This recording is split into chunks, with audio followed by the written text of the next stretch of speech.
बिस्मिल्लाहिर्रहमानिर्रहीम अस्सलाम वालेकुम। आप यूट्यूब चैनल देख रहे हो, मेरा नाम है अब्दुल रहमान। नाज़रीन, आज 26 अप्रैल है, आज लास्ट डे था जी।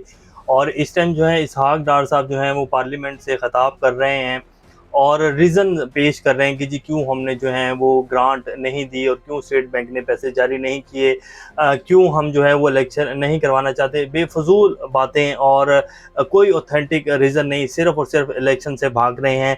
और सिर्फ PMLN और मौलाना फजलुर रहमान साहब जो हैं वो इलेक्शन नहीं चाह रहे। मौलाना फजलुर रहमान साहब, आज तमाम जमातों का इत्तेहादी इजलास हुआ है, उसमें क्या फ़ैसला लिया गया है। वज़ीर-ए-आज़म साहब कहते हैं कि जी सुप्रीम कोर्ट के हवाले से वज़ीर-ए-आज़म शहबाज शरीफ साहब जो हैं उन्होंने बड़े अजीब से रिमार्क्स दिए। उन्होंने कहते हैं कि जी सुप्रीम कोर्ट को ज़ामिन या सालिस बनने का हक नहीं दे सकते हैं।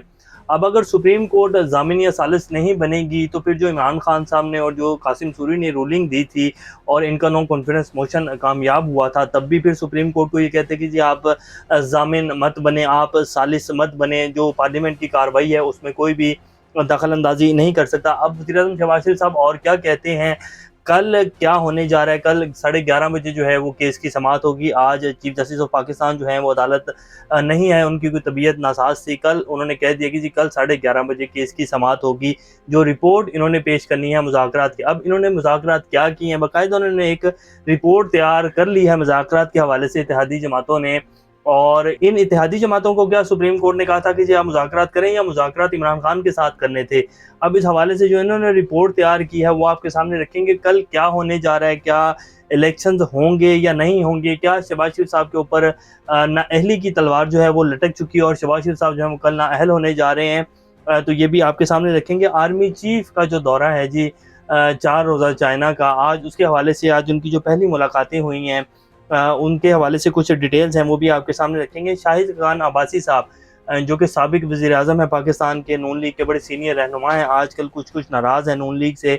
वो इमरान खान के बारे में क्या कहते हैं, उन्होंने किस तरह के रिमार्क्स दिए हैं। बड़े अहम रिमार्क्स हैं जो शाहिद खान अब्बासी ने दिए हैं, वो भी आपके सामने रखेंगे। इससे पहले अगर आप लोगों ने चैनल को सब्सक्राइब नहीं किया तो रेड बटन को प्रेस कर लें और बेल आइकॉन को भी प्रेस कर लें ताकि लेटेस्ट अपडेट्स आप लोगों को मिलती रहें और ये जो हमारा ताल्लुक है ऐसे ही जुड़ा रहे। सबसे पहले जी शाहिद खान अब्बासी साहब कहते हैं कि इमरान खान में कुछ क्वालिटीज़ थी तभी वो यहाँ तक पहुँचे हैं। इमरान खान कौमी लीडर हैं और ऐसा लीडर पहले कभी नहीं आया, जो खूबियाँ उनमें हैं वो किसी लीडर में नहीं है। इमरान खान साहब कौमी लीडर, उन्होंने कहा, बाकायदा उन्होंने ये तफसील से बात की कि इमरान खान कहीं भी जाए, किसी भी हल्के में जाए, वहाँ जाकर वहाँ का जो कंटेस्टेंट होगा उसको इलेक्शन जितवा सकता है। कभी भी ऐसा पहले नहीं हुआ, कभी भी पाकिस्तान में इतनी आवाम किसी एक बंदे के पीछे नहीं निकली। इमरान खान कौमी लीडर है। उन्होंने बाकायदा इमरान खान को ये कहा, उन्होंने कहा कि जी बहुत सारे लोग आए हैं, बड़ा नाम भी था उनका, लेकिन उनकी ये अहलियत नहीं थी या उनमें इतनी उनकी फॉलोइंग नहीं थी या आवाम उनके पीछे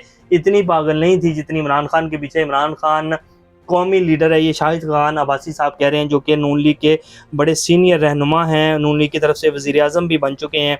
और उन्होंने कहा कि जो क्वालिटीज़ इमरान खान में हैं वो किसी में नहीं है और उन्हीं क्वालिटीज़ की वजह से इमरान खान यहाँ पहुँचे। अब जो हमारे इस टाइम के वज़ीर-ए-आज़म हैं, जो कि कहते हैं बेगर्स आर नॉट चूज़र्स, और जिन्होंने पाकिस्तान को बाकायदा एक फ़कीर स्टेट के नाम से जो है पूरी दुनिया में मशहूर किया, ना सिर्फ यहाँ बल्कि पूरी दुनिया में इनके जो है डंके बजे और इनका बड़ा मजाक भी उड़ाया गया। इन्होंने पाकिस्तान को स्पेशल एक स्टेटस दिलवाया बेगर्स का और बेगर्स आर नॉट चूज़र का।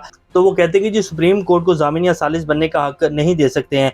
वज़ीर-ए-आज़म ने इत्तेहादी जमातों के इजलास से खिताब करते हुए कहा कि सुप्रीम कोर्ट की 3 रुकनी बेंच का फैसला पार्लियामान ने कबूल नहीं किया। आज फिर वही 3 और 4 वाला जो है वो एक पुराना बयानिया है उसको लेकर आए हैं। आज भी हुकूमत और पार्लियामान 3-4 का फैसला आईनी व कानूनी समझती है और 2-3 या 5-2 का फैसला गलत और गैर आईनी व गैर कानूनी है। लेकिन सुप्रीम कोर्ट 3 रुकनी बेंच के साथ मामला आगे लेके जाना चाहती है। कल इस बेंच ने इलेक्शन फंड का जवाब मांगा है। वज़ीर-ए-आज़म शहबाज शरीफ का कहना था कि पार्लियामेंट बालादस्त अदारा है, इसके फैसलों को तस्लीम करना पड़ेगा। इलेक्शन के फंड्स का मामला दोबारा पार्लियामान में आएगा और वही इसे हल करेगी। किसी भी मुमकिन अदालती फैसले के पेश नज़र पार्लियामेंट का फोरम इस्तेमाल किया जाए। शहबाज शरीफ ने कहा कि मैं या आप को सुप्रीम कोर्ट को जामिन नहीं बनाना चाहिए। पंचायत सुप्रीम कोर्ट का काम नहीं है, सुप्रीम कोर्ट को जामिन सालिस का हक नहीं दे सकते। इनका काम कानून के मुताबिक फैसला देना है। इलेक्शन एक दिन होने चाहिए और कब होने चाहिए इस पर हुकूमती इत्तेहादी जमातों में इत्तफाक़े राय है, मतलब इलेक्शन नहीं होने चाहिए, यही अभी तक इनका इत्तफाक हुआ है। वज़ीर-ए-आज़म ने जोर दिया कि इत्तेहादी मुत्तफ़िक़ हैं कि 13 अगस्त को पार्लियामेंट की मुद्दत पूरी हो रही है, इलेक्शन की तारीख अक्टूबर या नवंबर में बनती है। आप कह रहे हैं कि जी इत्तेहादी जो हैं वो यकजान है और इत्तेहादी जो हैं वो मुत्तफ़िक़ हैं। इन्होंने 2 दिन पहले जो है ये फैसला किया था कि जी वज़ीर-ए-आज़म शहबाज शरीफ साहब जो हैं वो एतमाद का वोट लेंगे। बाकायदा एयरवे न्यूज़ के ऊपर भी खबर चली, तमाम जितना भी मेन स्ट्रीम मीडिया उसके ऊपर ये खबर चलवाई गई कि जी वज़ीर-ए-आज़म साहब जो हैं वो 27 तारीख को एतमाद का वोट लेने जा रहे हैं। फिर बाद में मरीम औरंगज़ेब साहब ने प्रेस कॉन्फ्रेंस की, उन्होंने कहा कि नहीं जी, हमने तो कोई ऐसी खबर नहीं दी, हम तो पहले ही उनके ऊपर एतमाद है इत्तेहादियों का, हम क्यों दोबारा एतमाद का वोट लेने जाएँगे। और ये फेक खबर जो है सोशल मीडिया और मेन स्ट्रीम मीडिया के ऊपर चलाई जा रही है, क्योंकि पता था कि वोट तो हमें मिलने नहीं है। जितने भी बिल अभी तक पास करवाए उनमें 60, 70, 80 ज़्यादा से ज़्यादा वोट इन्हें पड़े हैं, और पार्लियामान को जो है वो चलाने के लिए बहुत कम है ये वोट, इनके पास इत्तेहादियों के वोट भी पूरे नहीं है। तो उस खबर से मुकर गए। आप कहेंगे जी इत्तेहादी मुत्तफिक हैं। पीटीआई से मुज़ाकरात के बारे में उन्होंने कहा कि बैरून मुल्क पीटीआई के एजेंट्स पाकिस्तान के दुश्मन है, तमाम गुफ्तगू का दरवाज़ा बंद नहीं करना चाहिए। स्पीकर कौमी असम्बली के जरिए पीटीआई से बात हो सकती है, पार्लियामानी कमेटी मामले को देख सकती है और पार्लियामेंट में गुंजाइश पैदा कर सकती है। तो ये वज़ीर-ए-आज़म साहब ने कहा। जो इत्तेहादी जमातों का इजलास हुआ है, जिसमें पीटीआई समेत सियासी जमातों के दरमियान मुज़ाकरात के अमल पर मुशावरत की गई, जिसमें सरबराह जमीयत उलमा इस्लाम मौलाना फजलुर रहमान, साबिक़ सदर आसिफ अली ज़रदारी, बिलावल भुट्टो, कमर ज़मान कायरा, खालिद मकसी, सरदार अयाज सादी, खालिद मकबूल सिद्दीकी और तमाम जितने भी ये रहनुमा हैं जो कि पीडीएम की जमातों के सारे एक चीचू का मुरब्बा बना हुआ, उन सब के तमाम बड़े रहनुमा जो थे उस इजलास में शामिल थे। इजलास में पीटीआई से मुज़ाकरात और मुल्क की मौजूदा सियासी सूरत-ए-हाल पर तफसीली मुशावरत की गई, जबकि एमक्यूएम के मरदमशुमारी पर तहफ़्फ़ुज़ात दूर करने के हवाले से गुफ्तगू की गई।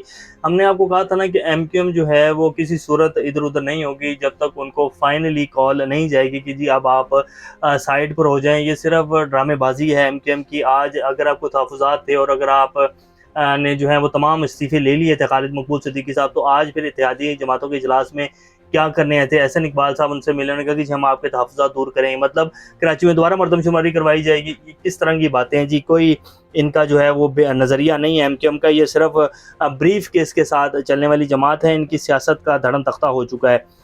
इजलास के बाद मीडिया से गुफ्तगू मौलाना फजलुर रहमान ने कहा कि इमरान खान समेत अपोजिशन से मुज़ाकरात का फैसला जीयूआई की मरकज़ी मजलिस आमला करेगी और मुज़ाकरात सिर्फ पार्लियामेंट में होंगे। यानी कि मौलाना फजलुर रहमान साहब जो है उनकी मरकज़ी मजलिस आमला जो है वो मुज़ाकरात का फैसला करेगी, यानी कि मुज़ाकरात नहीं करना चाहते हैं। और पार्लियामेंट में कैसे फैसला होगा? आज जितने भी पीटीआई के एमएनएस थे वो कौमी असम्बली में जाने की उन्होंने कोशिश की, तो पार्लियामेंट के जो दरवाजे हैं वो बाकायदा बंद कर दिए गए और उनके पास बाकायदा कोर्ट के ऑर्डर्स थे अदालतों के कि जी आप पार्लियामेंट में जाएँ और जाके अपोजिशन बेंचों के ऊपर बैठे, तो उनको अंदर नहीं जाने दिया गया। ये तस्वीरें बाकायदा आपकी स्क्रीन के ऊपर चला देते हैं। तो ये जी इनके काम है और ये इलेक्शन से फिलफौर भाग रहे हैं। ये अक्टूबर में इलेक्शन नहीं करवाना चाहते हैं। अब जो बाकायदा इन्होंने आज रिपोर्ट तैयार की है कि जी इत्तेहादी जमातें किस पर मुत्तफिक हैं और कब इलेक्शन करवाने पर मुत्तफिक हैं, वो भी आपके सामने रख देते हैं। हुक्मरान इत्तेहाद ने इंतखाबात अक्टूबर में कराए जाने पर इत्तफाक कर लिया। वज़ीर-ए-आज़म ने कहा कि इत्तेहादियों का मुत्तफ़क़ा फैसले के इलेक्शन अक्टूबर में होने चाहिए। सुप्रीम कोर्ट को ज़ामिन और सालिस बनने का जो है वो कोई ख़ास उनका किरदार नहीं है, वो सिर्फ कानून के मुताबिक फैसले करें और पंचायतें मत लगाएं, ये शहबाज शरीफ साहब ने कहा है। अब कल जब ये जाकर ये बातें करेंगे, क्या ये यही बातें करेंगे? तो ऐसा कुछ नहीं होने जा रहा है। कल जब ये सुप्रीम कोर्ट में जाएंगे तो वहाँ जाकर ये बिल्कुल हाथ बांध कर खड़े होंगे। उसके बाद ऑर्डर होगा कि जी शहबाज शरीफ साहब ज़रा हाजिर हों, क्या पेशरफ्त हुई है, और शहबाज शरीफ साहब जो हैं वो नाअहल होने जा रहे हैं। सुप्रीम कोर्ट का वाज़ेह ऑर्डर है, या तो इलेक्शन 14 मई को होंगे या फिर असम्बलियाँ टूटेंगी। इन दो बातों के अलावा कुछ नहीं हो सकता है। अब देखते हैं कि क्या होता है। हाँ, अगर कोई नया तजर्बा ना किया गया और सुप्रीम कोर्ट का जो बेंच है, ये 3 रुकनी बेंच, इसको गायब ना कर दिया गया, कोई नया जो है कोई कोशिश ना की गई, फिर तो कानून के मुताबिक यही होने जा रहा है कि जी 14 मई को पंजाब में इलेक्शंस होने जा रहे हैं। और अगर 14 मई को पंजाब में इलेक्शन नहीं होते तो उससे पहले ये तारीख देंगे और कौमी असम्बलियाँ तोड़ेंगे। इसके अलावा दूसरी कोई बात नहीं होगी। जिस तरह की ये कोशिशें कर रहे हैं कि जी मुत्तफिक हैं तमाम जमातें और हम फंड्स नहीं दे सकते, इससे कुछ नहीं होने वाला है। Army chief general Asim Munir 4 रोज़ा सरकारी दौरे पर चीन पहुँच गए हैं जी, जहाँ पहला रोज़ आर्मी चीफ का पुरतपाक इस्तकबाल किया गया है। जनरल आसिम मुनीर ने चाको चौबंद दस्ते का मुआयना किया, जिसके बाद PLA के कमांडर्स के साथ तफसीली मुलाकात हुई। मुलाकात में बामी सलामती के अमूर और फौजी ताउन पर तबादला ख्याल किया गया। दोनों फौजी कमांडों ने खित्ते में अमन इस्तेहकाम को बरकरार रखने और फौजी ताउन बढ़ाने की ज़रूरत का अदा किया। आर्मी चीफ ने PLA के दस्तों की ऑपरेशनल सलाहियतों का मुजाहरा भी देखा। तो ये जी अभी तक की डिटेल्स हैं। कल जो समाअत होने जा रही है उसमें क्या होगा, उसमें अगर तो ये इलेक्शन नहीं करवाएंगे तो फिर जो है इनके ऊपर तौहीन अदालत लगने जा रही है और उसके अंदर वज़ीर-ए-आज़म साहब जो हैं वो फारिग होने जा रहे हैं। और मेरा ख्याल है ये PMLN ने फैसला कर दिया है कि शहबाज शरीफ साहब जो हैं उनकी कुर्बानी अब दी जाएगी और इलेक्शन से फ़रार हासिल की जाएगी। देखते हैं अब क्या बनता है। अभी तक के लिए इतना, अपना चैनल का ख्याल रखिएगा। अल्लाह हाफ़िज़।